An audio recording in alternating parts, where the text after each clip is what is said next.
We have a few more seconds, but maybe we can slowly begin. So hello to everyone in this last section.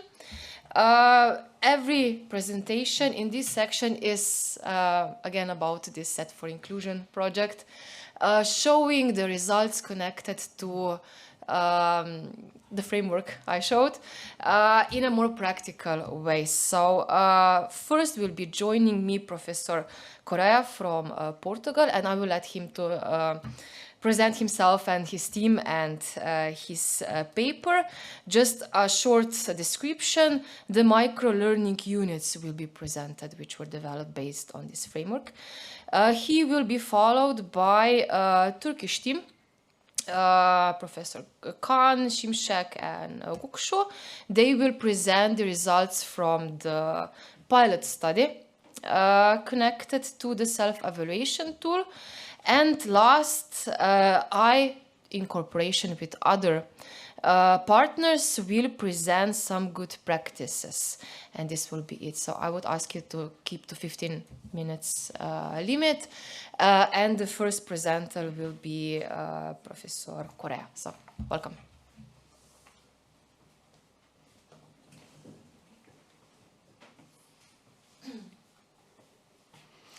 Thank you. It's a pleasure to be here. Thank you for this great organization and all the means that are involved here with us to create a really inclusive conference. So I will be presenting the microlearning units package that we have developed in the framework that was already discussed here. You have already heard about this project, so I won't take too much time in this slide.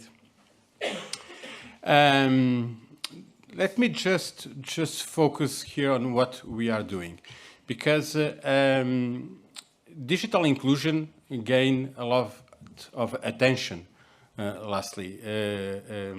Maybe before COVID, we weren't so much worried about the problems that the digital and digital education could imply in the education process. So how our self-evaluation tool works. Let me do the following comparison. It's like going to the doctor. When we go to the doctor, he first asks a lot of questions. Where does it hurt? What do you feel? Well, we do the same. We start with a bunch of questions. The questions are categorized. You have seen it from the previous presentations. Now, the second step that the doctor will do is diagnosis. Based on the answers that he will have from his questions, he will diagnose. We do the same.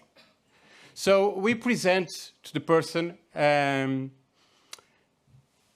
results based on a scoring system and a decision-based model that will show what is happening with where does we need to pay more attention with regard to this digital inclusive education.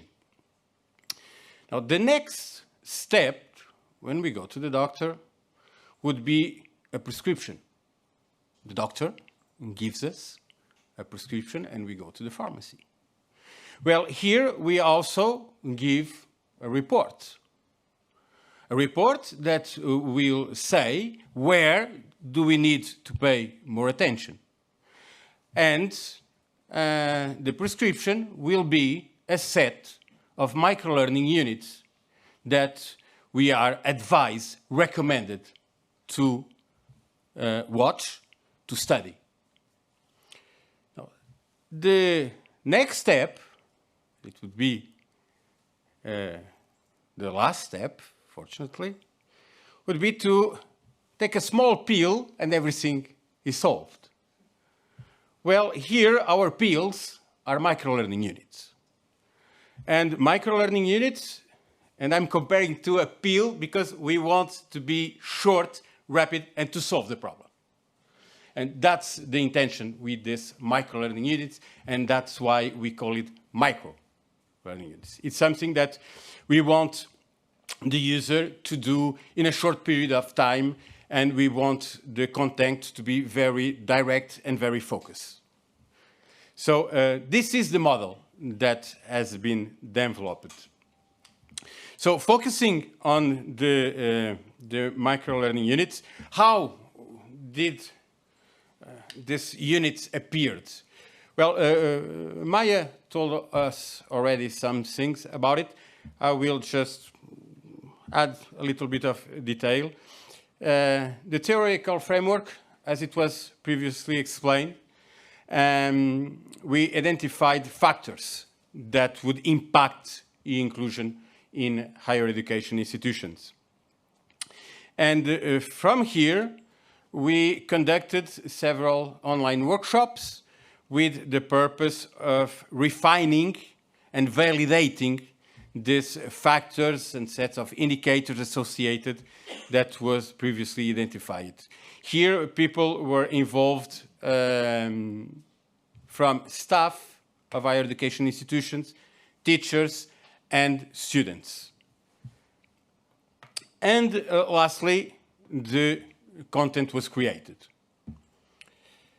In a second step, this content was again validated. So first, validating the basis, the theoretical framework, now validating the content that was created. And here, once again, several stakeholders were involved, from teachers and management, and the materials were shown, the materials were tested, and once again, we have another round of feedback. And lastly, we have a piloting stage. And here with piloting, we intend that people follow the entire pipeline. This use the tool from the beginning to the end. And now we will assess the whole tool working with stakeholders that are involved in the process.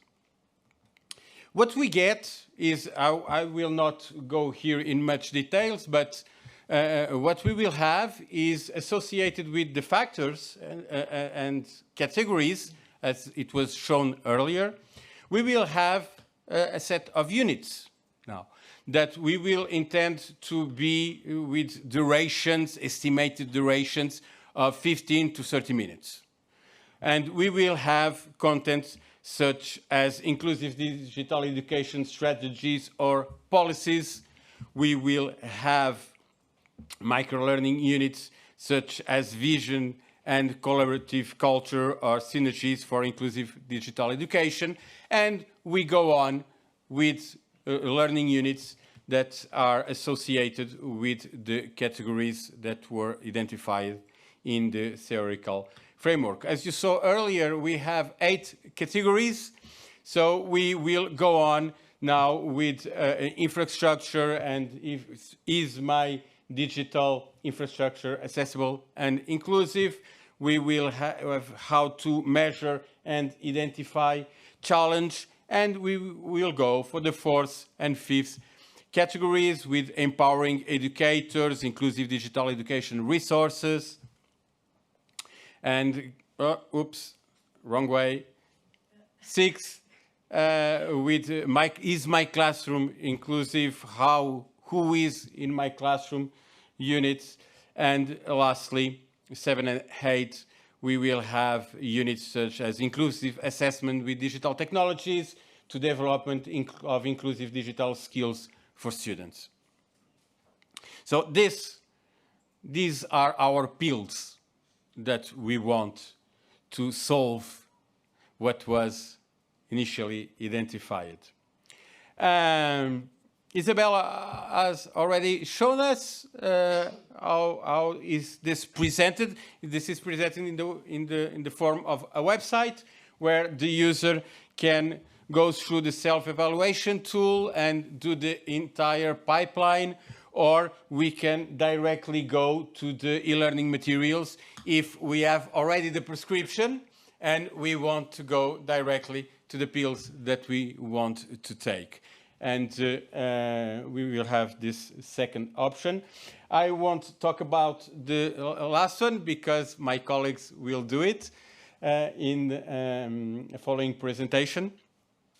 And we will have then the materials presented either in the form of a web page where we can scroll and navigate through the content, or either by using the materials in PDF forms or PPT that we can later continue with our study. So to end, we have a self-evaluation tool. We have microlearning units. These microlearning units don't show up from nothing. They show up from a theoretical framework that was mapped into this digital units, this microlearning units.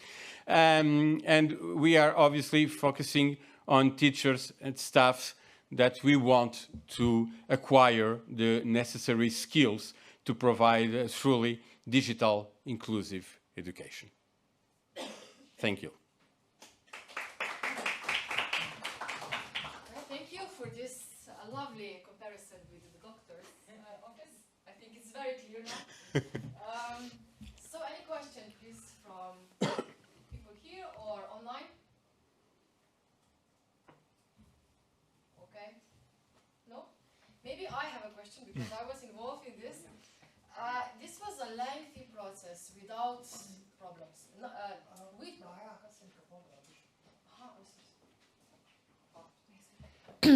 I just wanted to point out that this was a very lengthy process and with many obstacles. And now we have 8 categories, around 40, a little bit over units based on more factors, right? If we would start again with the knowledge we have 2 years later, what would we change, in your opinion, methodologically wise and content wise? To make a better outcome? Tricky question. Well, I think that it's very easy to deal with problems when we already know them, and that's why your question, obviously. But we don't live in a perfect world. If we would do it all over again, other set of problems would appear, because we would know already how to solve the ones that we have experienced, but the process wouldn't be smooth. Problems, we would jeopardize and question everything again.